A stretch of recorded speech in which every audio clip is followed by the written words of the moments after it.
నమస్కారం. విష్ణు పురాణం మూడో భాగంలోకి వచ్చాం.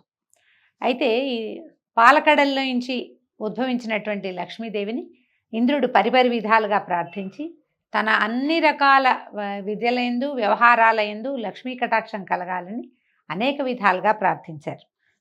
అప్పుడు లక్ష్మీదేవి తథాస్తు అని ఈ ఇంద్రుణ్ణి అనుగ్రహించింది. అప్పటి నుంచి ఇంద్రుడి నివాసం లక్ష్మీ కళతో రాణిస్తూ ఉండేది. వాసుదేవుడు కృతయుగమునందు పరశురాముడుగా అవతరించగా లక్ష్మీదేవి భూదేవి అయింది. త్రేతాయుగంలో శ్రీరాముడుగా అవతరించగా లక్ష్మీదేవి సీతాదేవి అయింది. ద్వాపరయుగంలో కృష్ణావతారుడు కాగా ఆ దేవి రుక్మిణీదేవి అయింది. కలియుగంలో సూర్యరూపుడు కాగా ఆమె పద్మిని అయింది. ఈ విధంగా లక్ష్మీదేవి పద్మాక్షణకు తోడై ఉంటుంది. ఆ స్వామి దేవరూపంలో ఉంటే ఆ దేవి దేవతాకాంత రూపాన, మానవ రూపంలో ఉంటే మానవకాంతగా ఉండి శబ్దమును అనుసరించే అర్థంలాగా అనుసరిస్తూ ఉంటుంది అని లక్ష్మీ చరిత్ర పరాశర మహర్షి చెప్పగా మైత్రేయుడు ఇట్లా అడిగాడు. అయితే భృగువు మొదలైన మునుల యొక్క సృష్టి విశేషాలు వివరించండి అంటే, భృగువుకి ఖ్యాతి యందు ధాత విధాత అనే కొడుకులు, వారికి మేరుపుత్రికలు ఆయతి నియతి అనే కన్యలు భార్యలుగా అయ్యారు. ధాతకి ఆయతి యందు ప్రాణుడు, విధాతకు నియతి యందు మృకండు జన్మించారు.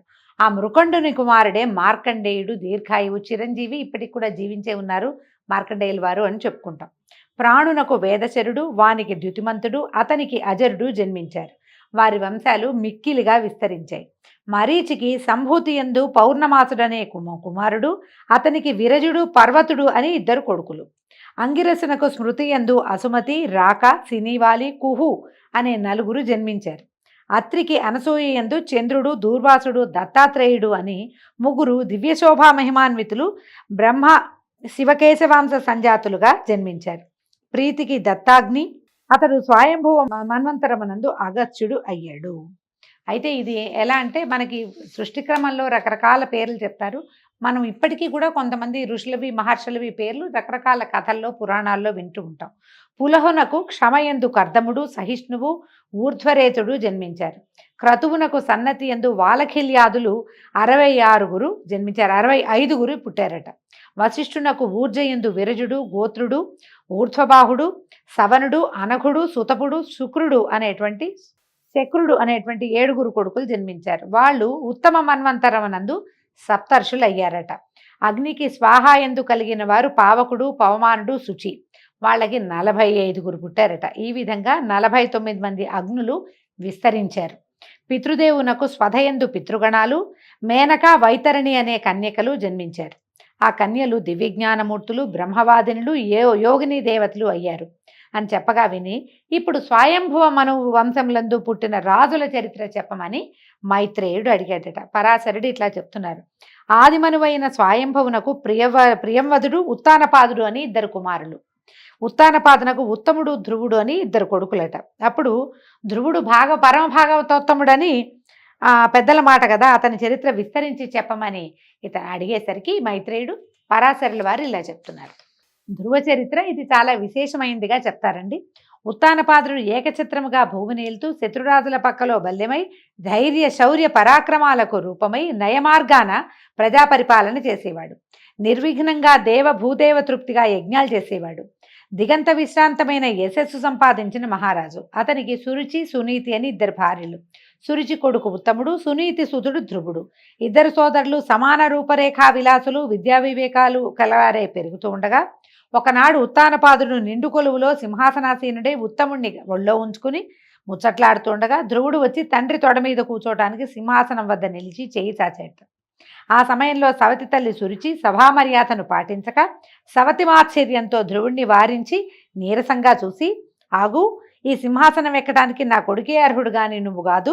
ఈ రాజుకు నేను ప్రియపత్నిని, సిరి సంపద ఐశ్వర్యము అంతా నాది. నీ తల్లి నా సవితిగా ఉండటం ఏదో ఆమె అదృష్టం అంతే. నా దగ్గరకు వచ్చి ఏదైనా మాట్లాడుతుంది, నేను ఆ మాటలు కూడా లక్ష్య పెట్టను. ఈ సింహాసనం ఎక్కడానికి నా కొడుకైన ఉత్తముడే తగినవాడు. నీకు అలాంటి ఉత్తమత్వం ఉంటేనే ఆ అదృష్టం నీకు కలుగుతుంది. ఊరికే చేయి చాస్తే అదృష్టం పట్టదు, పొమ్మని చేయి పట్టుకుని వెనక్కి నెట్టి వీపు మీద ఒక దెబ్బ కూడా వేసిందట. ధ్రువుడు చెమ్మగిలిన కన్నులతో చెరచెరా నడుస్తూ తల్లి దగ్గరికి వెళ్ళి పెద్దలు చేసిన పని, తండ్రి యొక్క ఉపేక్ష 2 చెప్పాడు ఏడుస్తూ. ఆమె దుఃఖంతో కొడుకు కన్నీళ్లు తుడిచి బాగా ఓదార్చి ఏడుపు మాన్పించి కళ్ళ ఒత్తుకుని సన్నటి కంఠస్వరంతో చెప్పిందట. సురుచి అన్నదంతా నిజమే నాయన. రాజు ఆమెపై ప్రాణాలు నిలిపి ఉన్నాడు కనుక ఆమె కొడుక్కి ఆ మన్నన కలుగుతుంది. ఆ పద్ధతిలో మనకంత చనువు ఎట్లా ఉంటుంది? ఆమె సౌభాగ్యవతి కనుక దానికి ఆమె కొడుక్కి కూడా రాజు వల్ల మన్నన కలుగుతుంది. మనం మందభాగ్యులం నాయన, మనకు మన్నన లేదు.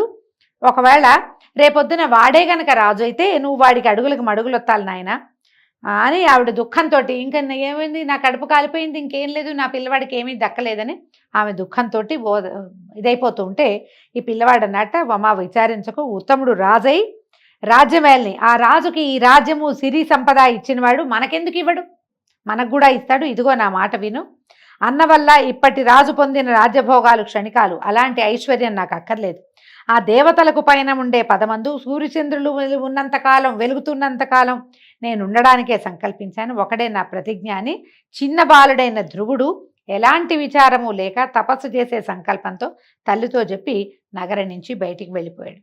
నగరం వెడలి సమీపాన ఉన్న ఉద్యానవనంలో కృష్ణాజినంపై ఆసీనులై ఉన్నటువంటి సప్తర్షులను చూసి నమస్కరిస్తే వాళ్ళు ఇలా చెప్పారట, నువ్వు ఎక్కడి నుంచి వస్తున్నావు, ఎవరు నువ్వు, నీ పేరేమిటి, ఒంటరిగా ఎందుకు వచ్చావు నాయన, చిన్ని బాలకుడివి నువ్వు అని అడిగితే, నేను ఉత్తానపాదుడనే రాజు కొడుకును, నా పేరు ధ్రువుడు, తపస్సు చేయాలని ఇలా వచ్చాను, నా పూర్వపుణ్య ఫలం వల్ల మీ దర్శనమైందని చెప్పగా విని ఆశ్చర్యపోయి, అయ్యా బాలకుడివి, ఇలా రాజభోగాలు విడిచి తపశ్చర్యకి నిశ్చయించుకోవటం ఏమిటి, ఎందుకు కారణం, నిండా 5 ఏళ్ళు కూడా లేవు నీకు, సుకుమార మోహనాకారం కలిగి ఉన్నావు, లవలేశమైన రోగబాధ అయినా ఉన్నట్టు లేదు, తల్లిదండ్రులు సజీవులై ఉన్నవాడివి, ఇలాంటి నువ్వు కష్టసాధ్యమైన తపస్సుకి ఎందుకు దిగావు, ఇలాంటి చిన్నతనపు బుద్ధిని విడిచి తిరిగి పొమ్మంటే అప్పుడు ధ్రువుడు దుఃఖంతో సవతి తల్లి అన్న మాటలు, తండ్రి ఉపేక్ష, తల్లి విచారము, తన ప్రతిజ్ఞ చెప్పి తిరిగిపోయేది లేదు, దయచేసి నా సంకల్పం సఫలమయ్యేటట్టుగా మార్గోపదేశం చేయమంటే వాళ్ళలో వాళ్ళు ఇలా మాట్లాడుకున్నారట.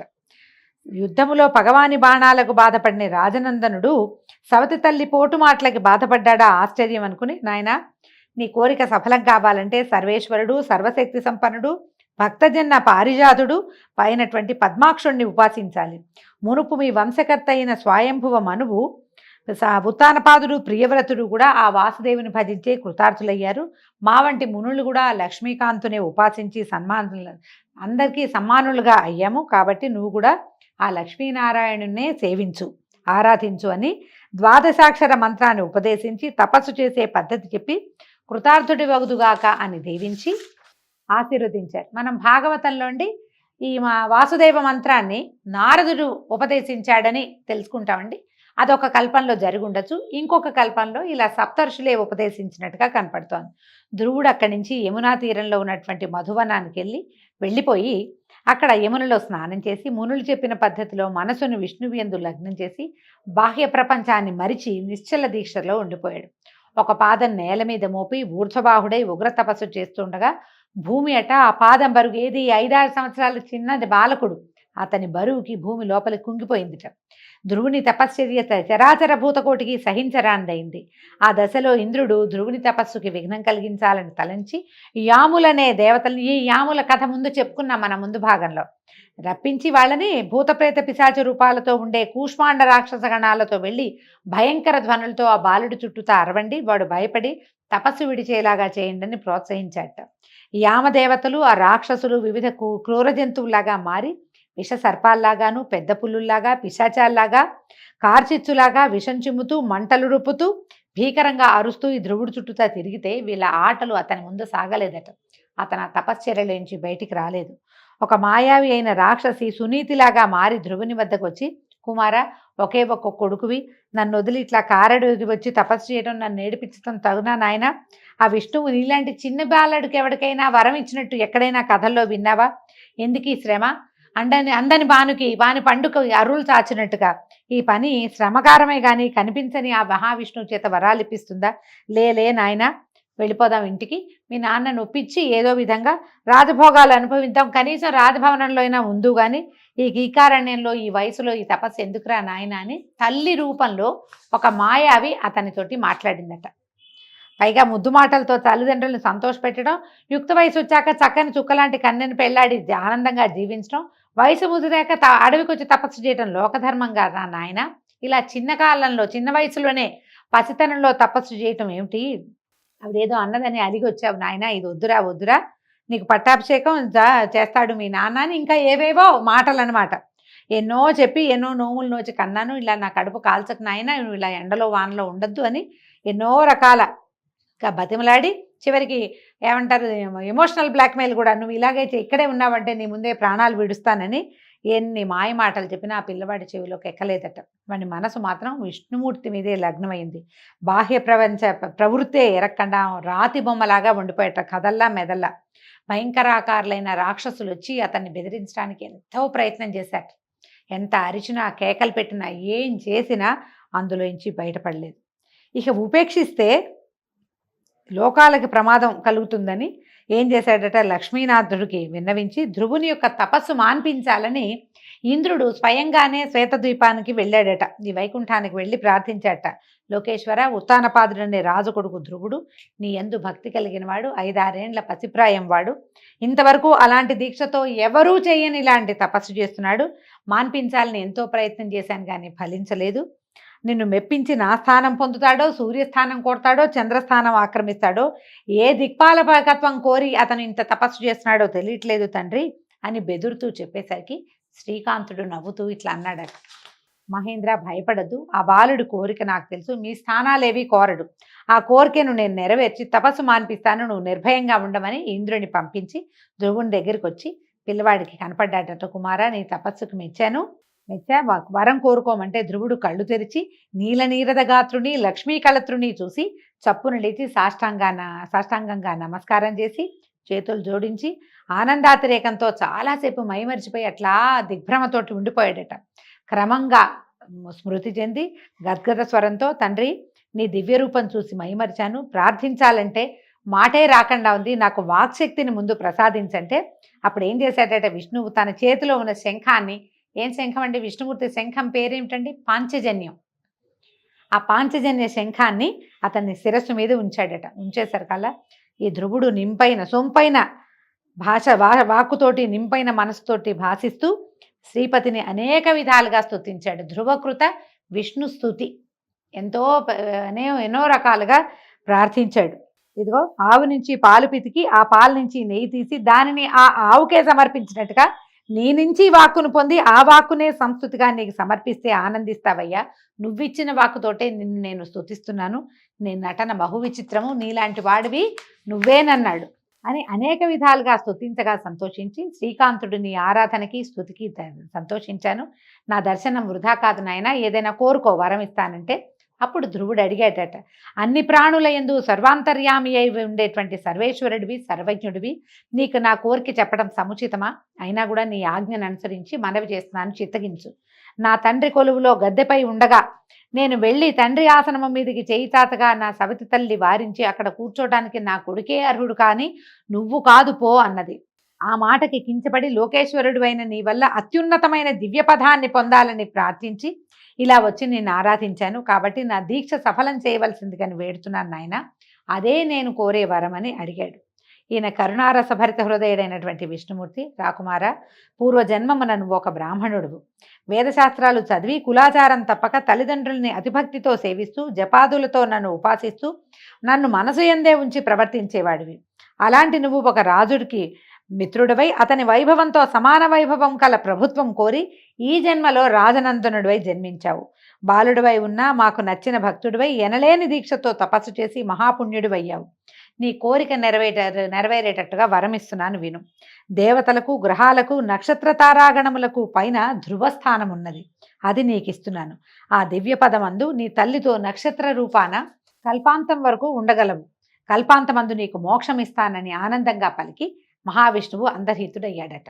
ఆ సమయమందు సుర నర కిన్నర సిద్ధ సాధ్యాదులు స్తుతించుతూ ఉండగా తల్లితో దివ్య విమానారూఢుడైనటువంటి ధ్రువుడు పై స్థానానికి వెళ్ళాడు. మనము రాజ్యం చేసిన తర్వాత వెళ్ళాడని కొన్ని కథల్లో వింటుంటాం. విష్ణు పురాణం ప్రకారము అతను అప్పుడే తన తల్లితో సహా విష్ణు పదాన్ని దివ్య పదము అయినటువంటి ధ్రువ స్థానాన్ని చేరాడని. ధ్రువము అంటే శాశ్వతమైనది అని అర్థం అండి. ఆ పదవిని పొందాడట. ముందు సూర్యమండలమునకు, తర్వాత చంద్ర, నక్షత్ర, బుధ, అంగారక, శుక్ర, బృహస్పతి, శనేశ్వరుల మండలాలకి వెళ్ళి వారి మన్ననలను పొంది సప్తర్షి మండలాన్ని దర్శించాడు. వారి అనుగ్రహంతో ధ్రువస్థానానికి చేరి అక్కడ మహాభాగ్యంతో లోకాలకు తలకట్టై నేటికి సకల జనమాననీయుడై విరాజిల్లుతూ ఉన్నాడు. ధ్రువ నక్షత్రం మనకి కనపడుతుంది, శాశ్వతమైనదన్నమాట ధ్రువపదం. ఈ ధ్రువ చరిత్ర వినినవారు, చదివినవారు, వినిపించిన వారు యశస్ఫూర్తితో సకల సకుటుంబంగా సుస్థిర నివాసులై శ్రీమంతులై రాణిస్తారు. ఆ ధ్రువునకు శంభువు అనే భార్య ఎందు శిష్టి, భవ్యుడు అని 2 కుమారులు. శిష్టికి సుఛాయ అనే భార్య ఎందు రిపుడు, రిపుంజయుడు, విప్రుడు, వృకలుడు, వృకతేజుడు అని 5 కుమారులట.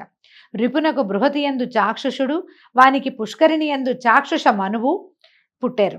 వానికి సడ్వల ఎందు ఊరుడు, పూరుడు, శతద్యుమ్నుడు, తపస్వి, సత్యభాకు, శుచి, అగ్నిష్టోముడు, అతిరాత్రుడు, సుద్యుమ్నుడు, అభిమన్యుడు అనేటువంటి 10 మంది కుమారులు జన్మించారట.